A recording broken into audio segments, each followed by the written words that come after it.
Hello students, आज मैं आप लोग को फ्यूचर टेंस का अंतिम भाग, शेष भाग जिसको कह सकते हैं, फ्यूचर टेंस का चौथा भेद और टेंस का लास्ट पोर्शन पढ़ाने जा रहे हैं, जिसका फ्यूचर टेंस का चौथा भेद क्या है देख लीजिए। फ्यूचर टेंस का चौथा भेद है फ्यूचर परफेक्ट कंटिन्यूअस टेंस, पूर्ण अपूर्ण मिश्रित भविष्यत काल। उसका एफर्मेटिव पढ़ाने जा रहे हैं। एफर्मेटिव में क्या है, स्वीकारात्मक वाक्य कहलाता है।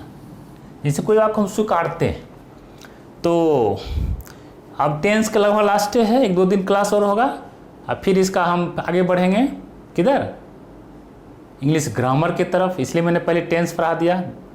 मैं बार बार कल कहा था, tense is the backbone of English grammar and it is just like air in English grammar, है ना। जैसे air is everywhere, tense is everywhere in English grammar.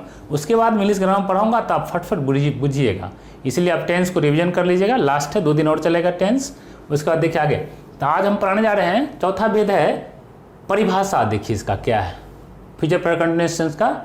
जिस भविष्यत काल के वाक्यों से बोध होता है कि कोई काम या कार्य भविष्य में बहुत समय तक जारी रहेगा। जैसे हम आप लोग पढ़ाने जा रहे हैं ना यूट्यूब पर, बहुत समय तक चलता रहेगा भविष्यत काल में। पहचान क्या नियम है, जिस इंतवाक क्रिया का अंत में क्या हो, रहेगा, रहेगी, रहोगे, रहेंगे, हुआ रहेगा, उसमें भी क्या कंटिन्यू, हुआ रहूँगा, हुए रहेंगे, है ना, हुआ रहेगी। तो क्या समझेंगे उससे, कौन सा वाक्य हो गया, पकड़ लेंगे आप। फ्यूचर परफेक्ट कंटिन्यूअस टेंस है जो कि लगातार भविष्यत काल में जारी रहेगा। अब अनुवाद कैसे करेंगे तो बार बार बता चुके हैं, सिर्फ फर्स्ट पर्सन आई वी के साथ सेल, अब बाकी जितना है दुनिया में सब्जेक्ट सबके साथ विल, और उसमें अब इसमें कंटिन्यूअस टेंस है तो हैव बीन जोड़ दीजिए। फ्यूचर इंडिफिट में भी सिर्फ सेल और विल का प्रयोग था, आई और वी के साथ सेल, बाकी साथ विल। उसके बाद हैव हुआ परफेक्ट में, इम्परफेक्ट में बी लगा, परफेक्ट में हैव लगा, यहाँ हैव बीन। तो उसमें कुछ नहीं है, मेन समझना है सेल और विल का प्रयोग। तो फर्स्ट पर्सन आई वी के साथ क्या लगता है, सेल हैव बीन। अब बाकी जो तो जितना सब्जेक्ट है दुनिया का, ही सीट नेम जितना है, लड़का स्टूडेंट जितना भी है, उसमें विल हैव बीन लगेगा और क्रिया का चौथा रूप लगाकर कर्म रख देंगे। और देखिए एक बात ध्यान दीजिए, उधर प्रेजेंट और पास्ट टेंस में यदि समय अनिश्चित था तो फॉर लगता था, यहाँ भी लगेगा फ्यूचर में भी। लेकिन जब समय निश्चित हो तो प्रेजेंट और पास्ट में क्या लगता है, सिंस। लेकिन फ्यूचर में फ्रॉम बताने जा रहे हैं अभी आपको। तो देखिए, तो समय यदि निश्चित हो, अनिश्चित हो तो फॉर, अनिश्चित हो तो फॉर लगेगा, समय अनिश्चित हो तो। यदि निश्चित हो, पॉइंट ऑफ टाइम हो, तो क्या लगेगा, फ्रॉम। अब प्रेजेंट परफेक्ट कंटिन्यूअस और पास्ट परफेक्ट कंटिन्यूअस टेंस में फॉर सिंस लगता था इसके फ्रॉम के बदले, है ना। जैसे उधर था, देखिए उधर बताते हैं क्या था, समय के पहले क्या लगता था, जैसे यहाँ था पहले प्रेजेंट और पास्ट कंटिन्यूअस टेंस में फॉर, है ना, सिंस लगता था ना। जैसे फॉर हो गया आपको क्या, फॉर लगता था 2 डेज। 2 दिन पहले क्या था, आज है मान लो थर्सडे है, 2 दिन पहले क्या था, ट्यूजडे। ट्यूजडे में सिंस, ठीक है। जब रहता मार्च, यहाँ रहता 3 महीना, 3 मंथ्स, 3 मंथ्स हो गया 3 महीना। तो फॉर अनिश्चित हो गया फॉर, और 3 महीना बैक जाइए, जून है ना, मई, अप्रैल, मार्च चलिए, तो मार्च में क्या लग जाता है। ये तो हो गया आपको पास्ट की बात और प्रेजेंट। यहाँ फ्यूचर में क्या होता है, फ्रॉम हो जाता है, जो अब हम पढ़ाने जा रहे हैं। फ्यूचर में सिंस के बदले फ्रॉम, ठीक है। प्रेजेंट और पास्ट में फॉर और सिंस, यहाँ फ्यूचर में हम क्या पढ़ाने जा रहे हैं, यहाँ लग जाता है फ्रॉम, और कोई अंतर नहीं है। इधर रहेगा 10 वर्ष, 10 ईयर्स, 10 ईयर्स आप घटा दीजिए तो कितना हो जाएगा, 2011। तो ये हो गया आपको, इस तरह से अब यहाँ फ्रॉम लगेगा। समझ गए इसको।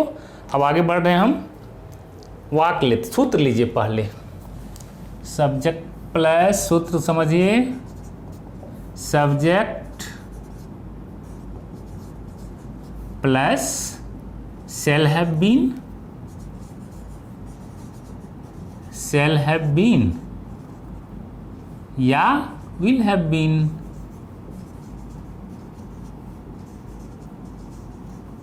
Plus V4 plus object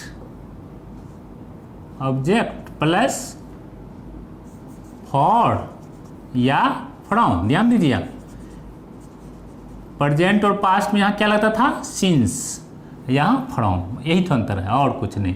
plus complement या टाइम,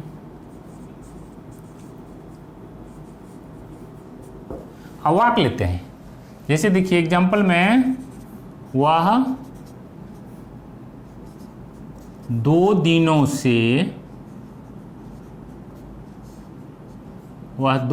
से विद्यालय जाता रहेगा, जाता हुआ रहेगा, कंटिन्यूअस टेंस है, जाता हुआ रहेगा। ठीक है, जाता हुआ रहेगा तो क्या हो गया, ये ता हुआ, क्रियाकंत में ता हुआ रहेगा, ते हुए रहेंगे। अब है 2 दिन से, कहा तो विद्यालय ऑब्जेक्ट हो गया, बनाइए इसको, क्या बनेगा, ही के साथ क्या लगेगा, he will have been going to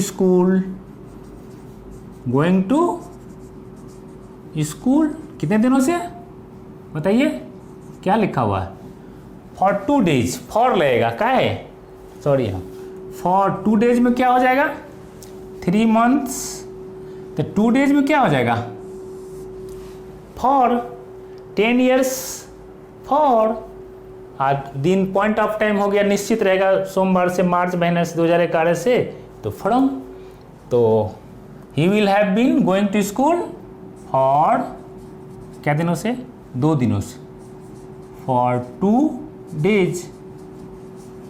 आप देखिए दूसरा वाक्य देते हैं,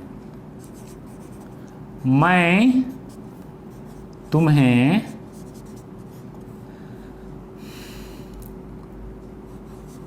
कल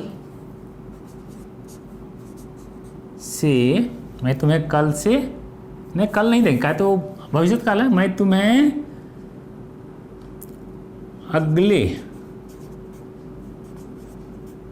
अगले साल से पढ़ाता हुआ रहूँगा। अब यहाँ देखिए, ता हुआ कंटिन्यूअस टेंस है, तो आई के साथ क्या लगता है, सो बताइए पहले, आई के साथ क्या लगता है, आई वी के साथ shall have been लिखा हुआ है, आई के साथ, आई वी के साथ shall have been है, बाकी सभी के साथ will have been, यही है और कुछ नहीं है। तो बनाइए, आई shall have been, क्या करते आ रहे हैं, पढ़ाना ना है, आई shall have been teaching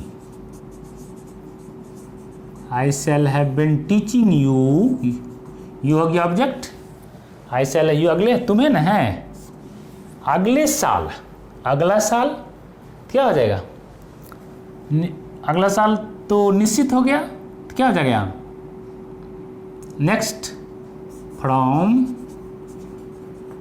next year, अगले साल से आप लोग को क्या करता रहूँगा, पढ़ाता हुआ रहूँगा, यही है, इसमें कुछ नहीं है।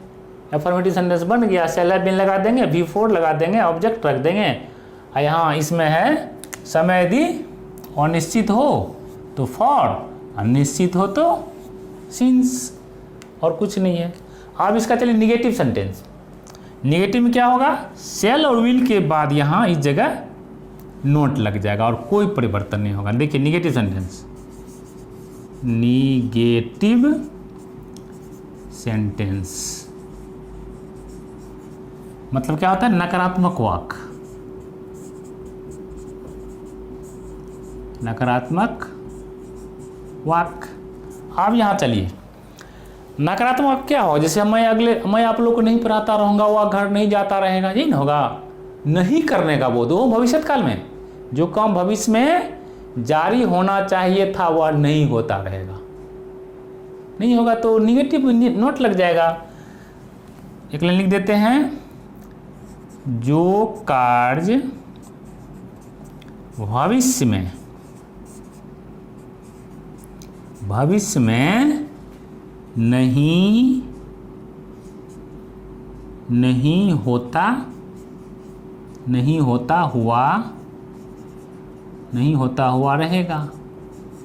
नहीं होता रहेगा, सिर्फ उसमें नहीं का बोध होगा। जो काम भविष्य में नहीं होता रहेगा, और इसमें क्या था? होता रहेगा लंबी अवधि तक।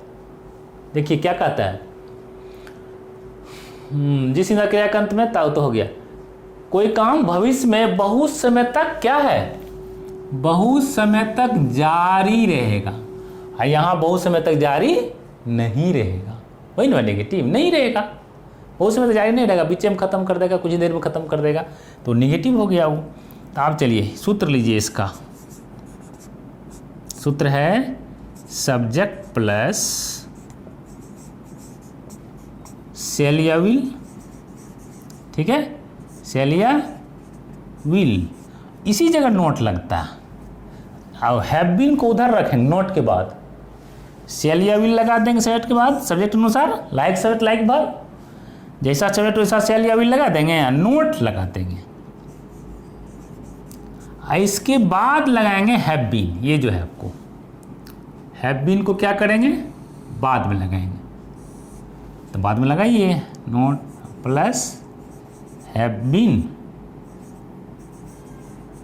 Plus before plus object plus for कहाँ लगेगा? अनिश्चित अवधि में। फ्रॉम कब लगेगा? निश्चित अवधि में, जो समय निश्चित हो। तो ऑब्जेक्ट के बाद क्या दे देंगे? फॉर, और उसके बाद या फ्रॉम प्लस टाइम दीजिए या कॉम्प्लीमेंट, टाइम या कॉम्प्लीमेंट, हो गया।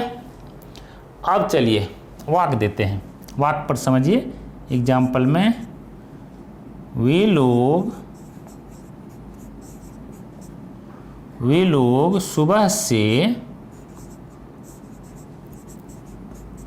से क्रिकेट, वे लोग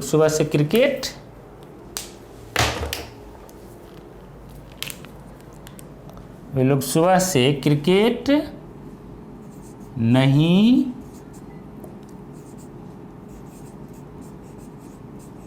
खेलते हुए रहेंगे। अब देखिए, वे लोग सुबह से, सुबह क्या हो गया? ये सुबह से हो गया निश्चित अवधि, जिसमें फ्रॉम लगेगा निश्चित अवधि में, यहाँ मॉर्निंग,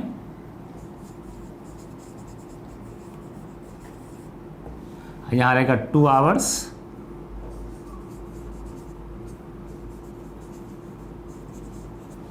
तो मॉर्निंग रहेगा तो निश्चित हो गया, पर उसमें फ्रॉम लग जाएगा, और अनिश्चित रहेगा तो फॉर लग जाएगा। बनाए तो क्या होगा? दे विल हैव बीन, ठीक है। दे विल हैव बीन क्या करते आ रहे हैं? खेलते आ रहे हैं। इसका भी फोर लगा देंगे, निगेटिव न करना है। They will not have been, they will not have been, they will not have been playing, they will, cricket नहीं न है, नहीं मतलब क्या? नहीं खेलते आ रहे, इसलिए यहाँ नोट लग गया। नोट है तो नोट लगा देंगे, और कुछ नहीं करना, बाकी वही सब वही उतार देना है। They will not have been playing, object क्या है? क्रिकेट, क्रिकेट ऑब्जेक्ट हो गया। कब से भाई? सुबह से। सुबह निश्चित है, निश्चित पॉइंट ऑफ टाइम है सुबह से, तो वहाँ हो जाएगा फ्रॉम। पास्ट और प्रेजेंट में क्या होता था, सिंस। फ्यूचर में हो जाएगा फ्रॉम, और कुछ नहीं है। क्रिकेट फ्रॉम मॉर्निंग, हो गया। एक तो और ले लीजिए, विल वाला। हम लोग, विल वाला हो गया, अब सेल वाला लीजिए। हम लोग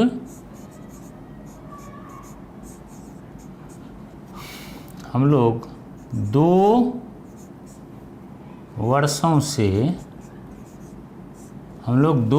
से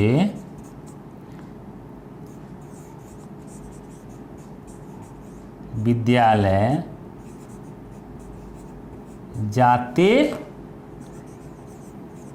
हुए रहेंगे। आप सुनिए, अगला 2 वर्ष से, आने वाले समय में गागेगी है ना। आपको एक दिन बताए थे, क्या बताए थे, सुनिए। हमको खुद सर पढ़ाए थे क्लास 8 में। उसमें उस ज़माने में तो 6 से क्लास 6 से अंग्रेजी शुरू में होती थी पढ़ाई।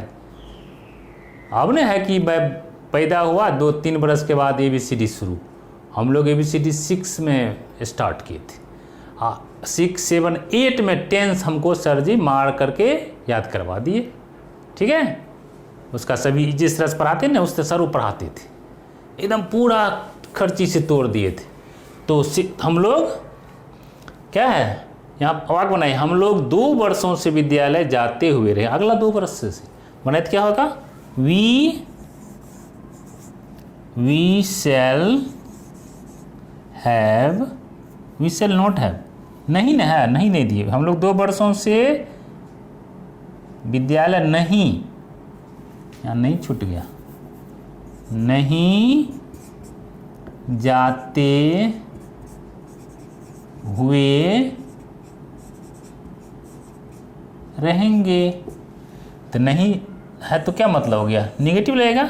We shall not have been going to school. कब से, not have been going to school, 2 वर्ष न है, अनिश्चित है तो फॉर लग जाएगा। स्कूल फॉर 2 years, हो गया। यही है, कुछ नहीं इसमें। आप इसमें जाइएगा, फ्यूचर प्रेकंडीशंस में जाइएगा, किताब ले लीजिए ट्रांसलेशन का, और उसको क्या कीजिएगा, बना लीजिए, एक्सरसाइज वर्कआउट कर लीजिए, आपका अपना हो जाएगा। एक दिन और होगा टेंस, उसके बाद फिर हम ग्रामर में चलेंगे, ग्रामर पढ़ाएंगे। इसलिए हमसे जुड़े रहने के लिए आप क्या कीजिए, हमारे चैनल को सब्सक्राइब कीजिए। ठीक है, थैंक यू। बनाइए, इसका स्क्रीनशॉट कर लीजिए, उसको जूम करके पढ़िए। धन्यवाद।